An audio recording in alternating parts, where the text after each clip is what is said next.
Have you ever noticed that some people only show up when they want something? You help once, you help again, you help several times, you give your time, your strength, your attention, and the person remains the same, or even worse. And in the end, you're still the one left with the feeling of guilt, as if you failed by not being able to do more. But there's a hard truth to accept. Not everyone really wants to be helped. Some just want someone to carry the weight they themselves don't want to bear. Think about it. How many times have you stopped everything you were doing to solve problems that weren't even yours?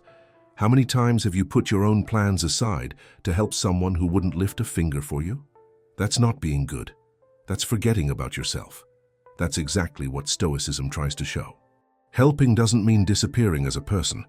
It's not treating adults like children. It's not trying to save those who don't want to change. True help is about clearly choosing where to spend your energy, because your energy isn't infinite, and wasting it on the wrong people tires you, traps you, and distances you from your own balance. That's why in this video, I'm going to show you the 7 types of people you need to stop helping now. Not because you're selfish, but because you respect yourself. Because the day you decide to protect yourself is the same day your peace returns. Let's begin. Type number 1, manipulator. Have you ever done something just to avoid feeling guilty? Have you ever said yes when deep down you really wanted to say no, just to avoid a fight, an argument, or the fear of disappointing someone? This is exactly the kind of fertile ground where manipulative people thrive, the place of guilt mixed with good intentions. Some people don't want support, they want control. They take your kindness and turn it into obligation, transform your care into a kind of emotional prison. They make you think that saying no is a sign of coldness and that distancing yourself is a lack of love. But manipulation is not friendship, it's not partnership, it's not affection. If helping someone costs you your peace of mind, your path, or who you are, that's no longer help. It's prison. The manipulator uses your open heart as a weapon. They act as if they are fragile, but behind it all, they are calculating. At first, it seems charming. He's friendly, pleasant, makes you feel useful and special. But over time, he starts testing how much you can take. He asks for a little something here, another little something there, then another, until your strength becomes the engine that keeps the dependence on him running. Imagine a colleague who always asks for help at the last minute, promises it's just this once, and when the moment comes to receive praise, says he did everything alone. Or that friendship where you always solve the problems, always give your time, always have patience, while the person controls you with phrases like, "Without you, I'm lost," or "Only you understand me." These people don't want to grow. They want to ensure you're always available. They learn exactly which button to press, the blame button. And every time you give in, you show that your peace can be traded for silence. That's how the cycle begins. You help once, you help again, and when you try to set boundaries, the manipulator makes a scene. They say you've become cold, that you've forgotten everything they've done, that you're abandoning them precisely when they need you most. But behind this discourse lies only one objective: to make you believe you're responsible for their happiness. This is the root of manipulation, transforming generosity into a tool of power. Those who live surrounded by manipulators sooner or later begin to lose their self-esteem and start to feel they never do enough. Fear of disappointing arises, fear of saying no, fear of distancing oneself, and where fear enters, freedom leaves. The Stoics called this taking care of one's own soul, not surrendering one's balance into the hands of others. Publilius Sirius already said that whoever allows themselves to be deceived shares the blame with the deceiver. And that's what the manipulator does, uses their kindness as a license to continue. True compassion isn't about accepting everything, but about recognizing when a request has hidden intentions. Never forget, helping isn't about disappearing.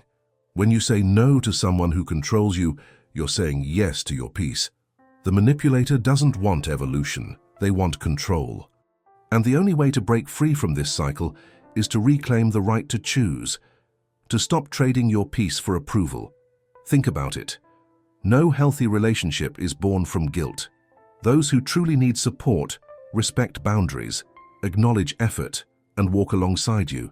Those who manipulate, demand, drain, and then blame. And if you don't set limits, The relationship becomes a game of blackmail, where only one side wins. From today onward, pay attention to those close to you. Help, yes, but never at the cost of your peace, because the price of manipulation is always the same: losing your own freedom. Type number 2, saboteur. Have you ever noticed that some people appear just when you decide to concentrate? You get organized, make plans, want to change something important, and out of nowhere someone calls you, interrupts you, keeps you engaged in conversations that lead nowhere. When you realize it, your focus has vanished, your energy has been scattered, and what was most important becomes just another dream pushed to later. That's how saboteurs work. They aren't bad people, but they're not walking in the same direction as you. There are people who aren't part of your evolution. They just distract you. They may even be polite, they may even have good intentions, but they don't align with the path you want to follow. And if you're not careful, their kindness might hold you back in places that no longer match who you're becoming. Not every bond is meant to last, and not all company is good for you. The wrong people don't have to be poisonous. Sometimes they're just a burden that holds you back in life. They keep you comfortable when you need to grow.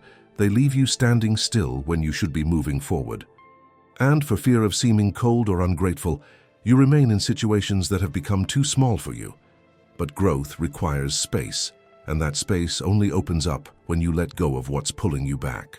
The Stoics called this ataraxia, a state of inner calm achieved when you remove what no longer serves you.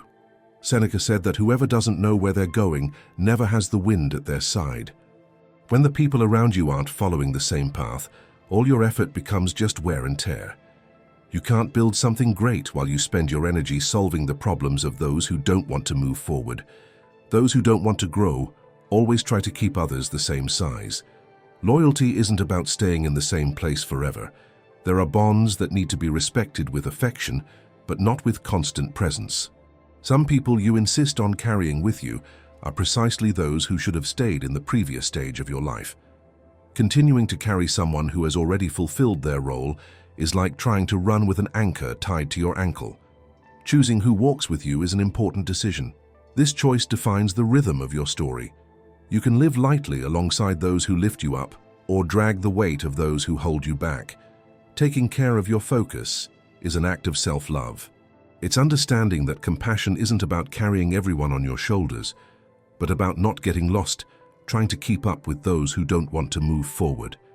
Because growing up can hurt, but staying in a place where you no longer belong hurts much more. Type number 3, suction cup. There's a very fine line between helping someone and being used, and the energy drainer crosses that line carelessly.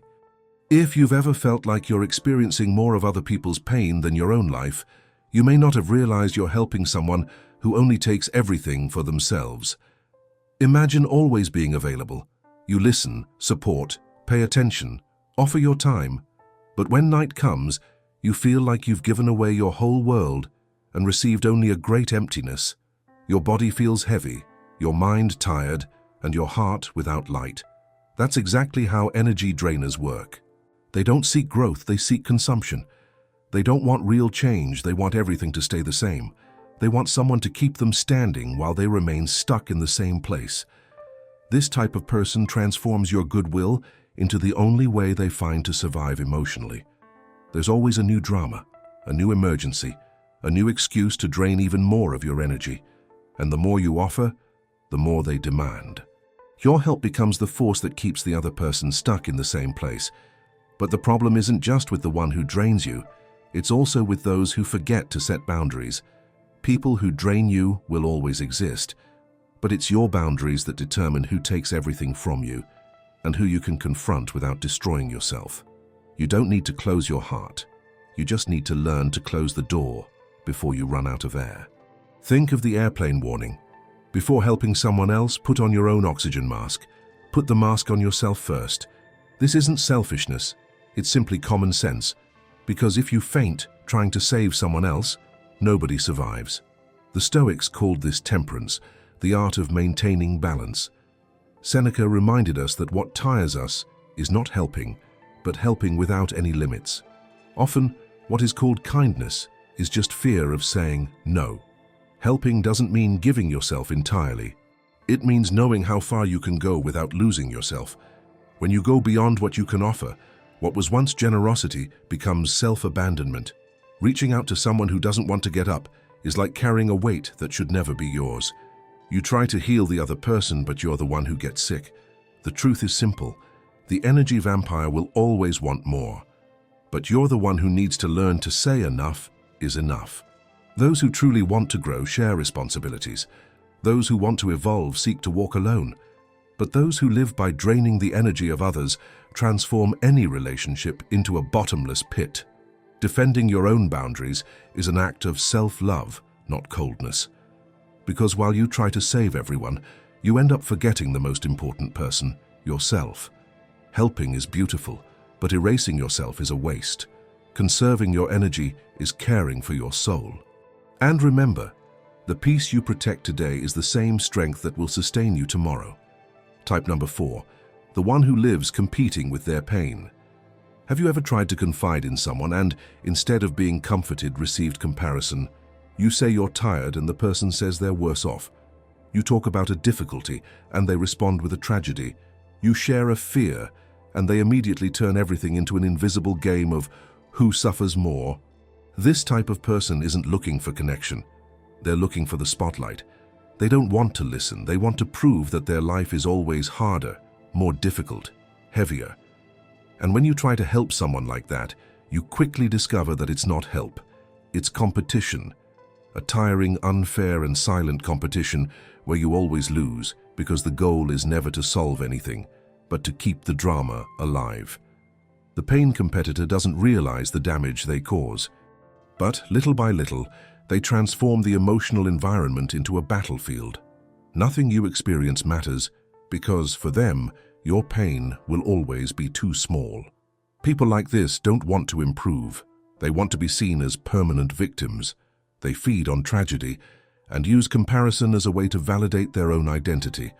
And when you try to help, without realizing it, you end up reinforcing this cycle. The Stoics called this prison of the wounded. Ego Marcus Aurelius said that suffering is prolonged when you spend more time looking at yourself than honestly looking at the world. And that's what the competitor does. He transforms his own pain into a throne, and any attempt at consolation becomes a threat to the place he occupies. Trying to help someone who constantly turns everything into an emotional competition is a dead end. You will never be truly heard. You will never be welcomed.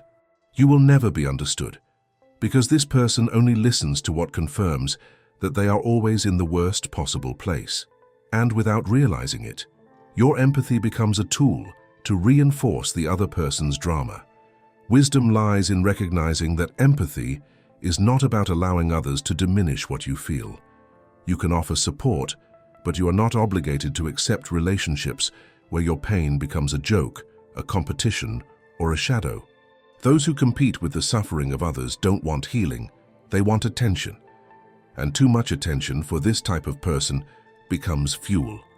Don't waste your time trying to offer comfort to those who use pain as a banner. You deserve relationships where your emotions are acknowledged, not compared, where your silence is respected, not defeated, where your vulnerability is understood, not used as a stage for someone's ego. Remember, helping doesn't mean letting the other person erase you. Sometimes the greatest wisdom lies in distancing yourself from those who only know how to measure suffering instead of building solutions. Type number 5. Those who refuse to change. Imagine someone trapped in a mud-filled hole and you reach out to help, but instead of holding on to help them climb out, the person pulls you down. This is what happens when we try to lift up someone who doesn't want to get better. In the end, we get stuck with the very problem we were trying to remove. Wanting to help is a beautiful thing, but it needs to come with clarity. Not every raised hand is truly asking for support.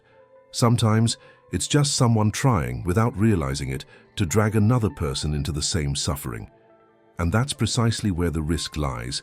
When compassion takes precedence over common sense, what seemed like a gesture of affection becomes a way of hurting oneself to save the other. Helping someone who doesn't want to change is like rowing a boat while the other person is making holes in the bottom.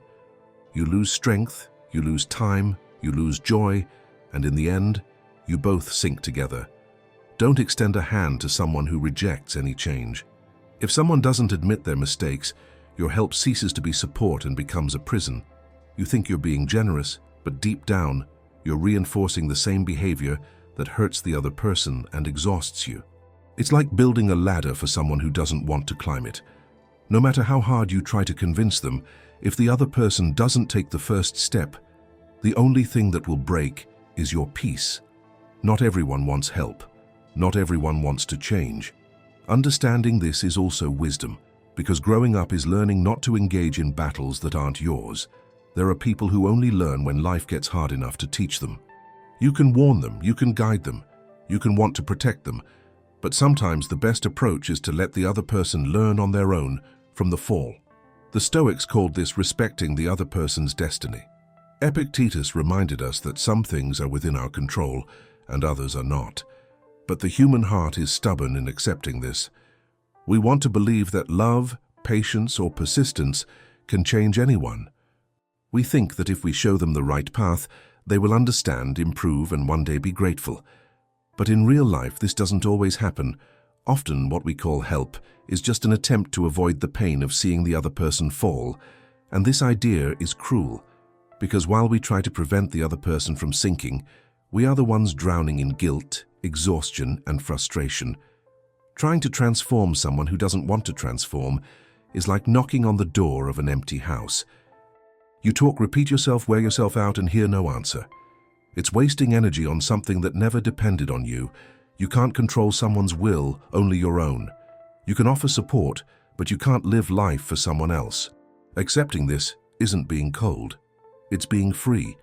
It's understanding that sometimes the wisest love is the one that observes from afar, silently cheers, and waits for the moment when the other person decides to stand up on their own. When you insist on saving someone who doesn't want to be saved, they start to see you as a burden. If something goes wrong, they blame you. If it goes right, they erase you. And you're left there, exhausted, trying to keep someone standing who prefers to stay lying down. That's the trap. The savior becomes the villain. You give your time, your energy, your heart, and in the end, the emptiness returns even greater. Because nobody appreciates an effort they never asked for, and nobody learns what they don't want to learn. Respecting another person's choice means understanding that each person has their own time, their own path, and their own destiny, and that you cannot live for them.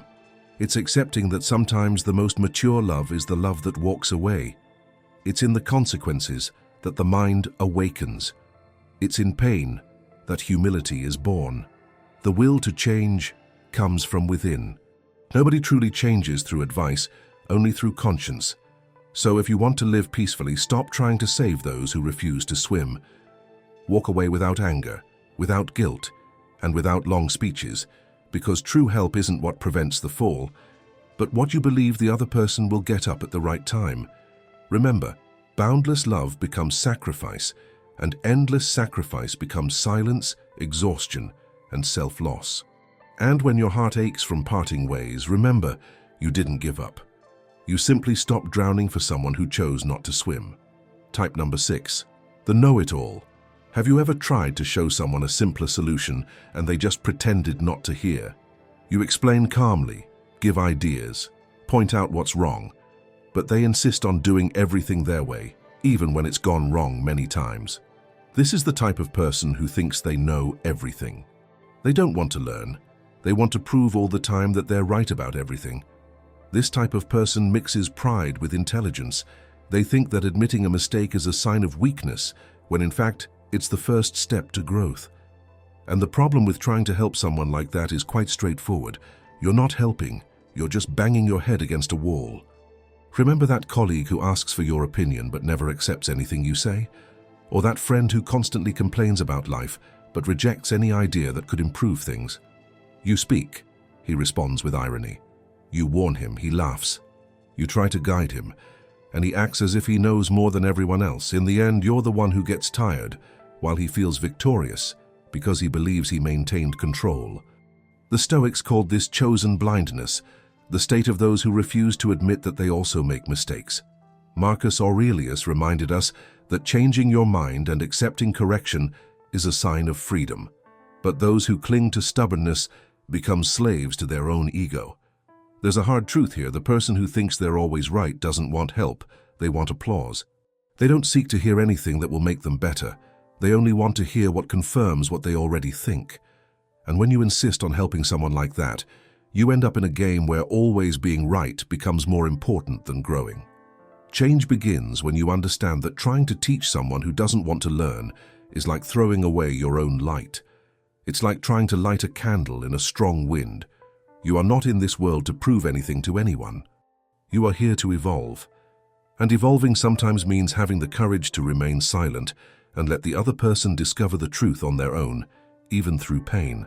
People like that only recognize reality when they stumble and feel the impact. And if you keep catching them when they fall, you will never let them discover the weight of the consequences. Silence, in this case, teaches much more than any long explanation.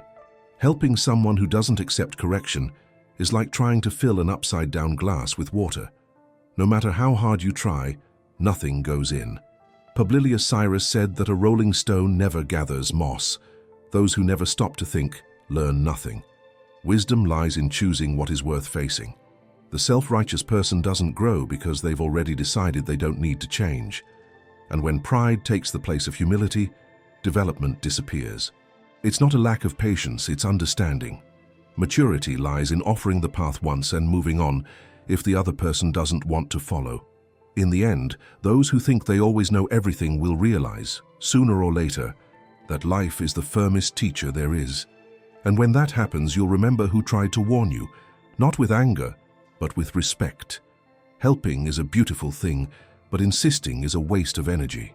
Respect the other person's time, but take care of your own, because wisdom isn't about convincing anyone, it's about knowing when to stop. Type number 7, intriguer. Have you ever noticed how some people seem to thrive on chaos, as if they need it to breathe? They're always in the middle of some problem, carrying stories from one place to another, saying they're just being honest, when in reality, they spread poison wherever they go. These people don't create unity.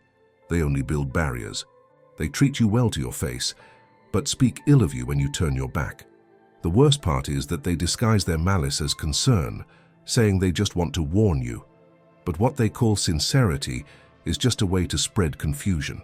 When you try to help someone who is constantly creating fights, you're not removing the problem, you're getting into it. Imagine a workplace where there's always someone commenting on other people's lives. Who got a promotion? Who made a mistake? Who's different? This person acts as if they're just observing, but in reality, they want to create tension, separate some, and bring others closer, just to see the atmosphere heat up. If you try to listen and help, you soon realize that nothing changes because this person doesn't want peace. They want attention. And that's where many people fall without realizing it. They think they're being empathetic, when in reality they're fueling even more confusion. Over time, this heavy energy spreads and you start to feel tired, irritated, confused, and even suspicious of people who never did you any harm. The gossip doesn't destroy with force. They destroy with small insinuations. The Stoics warned about this long ago. Seneca said, "He who speaks ill of others to you will speak ill of you to others." And Marcus Aurelius reminded us, "What does not contribute to the common good should not occupy your mind." These two phrases summarize a simple truth. Those who constantly criticize everyone lose control of their own lives. Therefore, when someone comes to tell you some news, ask yourself, will this improve my life? If the answer is no, smile and walk away. You are not a trash can to store confusion. Those who spend their time dividing others never find peace within themselves. Gossip is the hiding place of insecure people. They try to diminish those around them to appear bigger. But those who truly grow don't need to tear anyone down. Remember, what you hear always ends up influencing your thoughts, and your thoughts define who you become. When you try to help someone who constantly speaks ill of others, you end up absorbing that same kind of energy. All the strength you previously used to build good things begins to be spent trying to put out fires created by other people. And the price of that is high. You lose focus, you lose lightness, you even lose your way of thinking. Helping a gossip is like trying to clean a river that's still dirty at its source. The only way to keep your peace is to break free from the cycle. Leave the noise to those who need it to feel important. You don't have to prove anything to anyone. Greatness doesn't shout, it speaks softly. So the next time someone comes to you to talk about others, remember, this isn't a cry for help, it's a trap. Embrace silence, and you'll see how your life becomes lighter, clearer, and much more your own. Type number 8, the eternally emotionally dependent. Have you ever noticed how some people treat you like a safe haven, not because they want to grow alongside you, but because they need someone to keep them stuck in the same place? They're the kind of person who always has a new crisis, a new pain, a new drama, but no real intention to change. They want comfort, they want attention, they want company during their suffering, but they reject any action that would pull them out of the pit they've created for themselves. At first, you think it's nice to offer support. You feel like you're being important to someone. But over time, you realize that nothing you do makes a difference. Every piece of advice becomes worthless. Every bit of help becomes routine. And every sacrifice you make becomes an obligation. Emotionally dependent people don't want autonomy. They want a constant savior, someone to carry the pain they don't want to face. They confuse affection with permanent support. They confuse caring with responsibility. And the truth is harsh.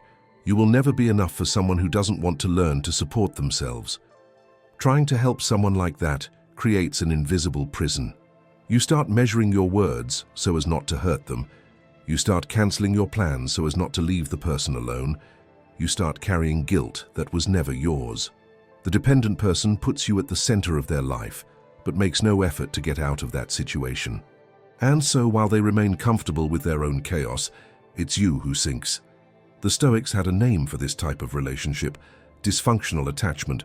When you take on the emotional burden that belongs to another, you lose your inner freedom, the same freedom that Stoicism tries to protect. Epictetus said that nothing is more valuable than keeping one's own soul strong, but helping an emotionally dependent person does just the opposite. It weakens your clarity, unbalances your routine, and transforms your energy into fuel for someone who doesn't seek growth. The truth is simple. You can support someone, but you can't live their life for them. The emotionally dependent person only grows when they discover that walking alone is a necessity, not an option. And that only happens when you let go of the rope. Does it hurt? Yes, but continuing to hold on hurts much more. Maturity lies in understanding that love isn't about carrying someone, it's about encouraging them to walk their own path.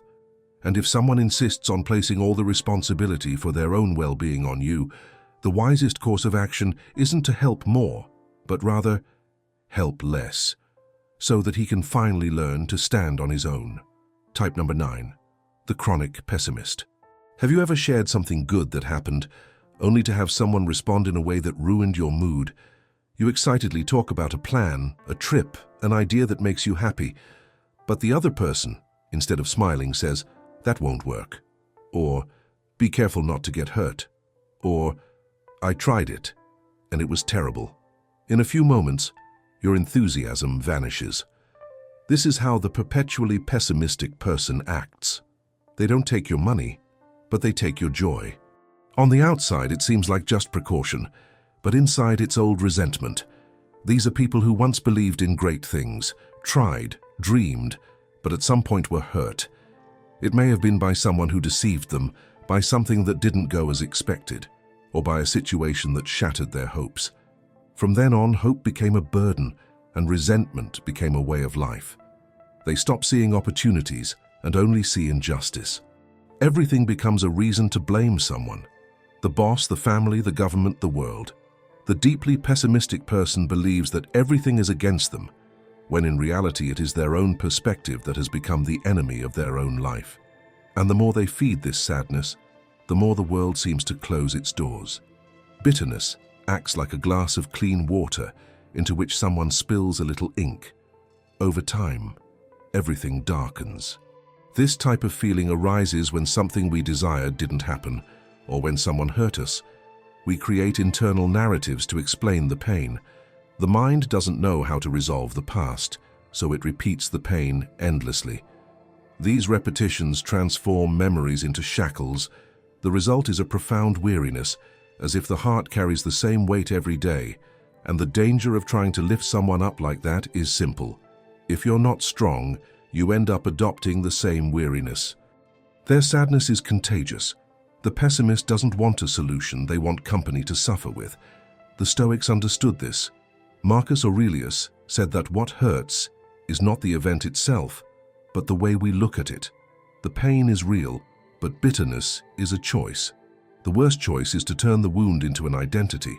Helping someone who is still stuck in the past doesn't work because they cling to guilt as if it were part of them. You can offer light, but you can't force anyone to open their eyes. Healing requires willpower, and hope needs to be reborn within the person. True freedom appears when we stop pointing fingers and begin to rebuild our own lives. Life owes nothing to anyone, but it offers new beginnings when you decide to move forward. Those who live trapped in the past repeat the suffering. Those who accept the past create space for the new. This doesn't mean that what happened was fair, but it means it's over. As the Stoics remind us, the past is impossible to change. What we have is the present. Pain only lasts as long as you feed it. When you let go, the weight falls away. Frustration turns into wisdom, and resentment turns into strength. Therefore, if you want to protect your peace, stop trying to lift up those who have embraced sadness as a companion. The best you can do is show through your actions that there is still life beyond disappointment. Life is never the same twice, just as we never step into the same river twice. The waters change, you change. What hurts today may teach you something tomorrow. Every disappointment is a push from life to put you where you truly need to be. Yes, you can do good, because helping is important. But helping without thinking is the quickest way to destroy yourself. Helping too much someone who doesn't want to move forward isn't generosity. It's self-sabotage. The right kind of help requires balance, boundaries, and attention. Helping without understanding the other person's intentions is turning your energy into fuel for someone who doesn't want to grow.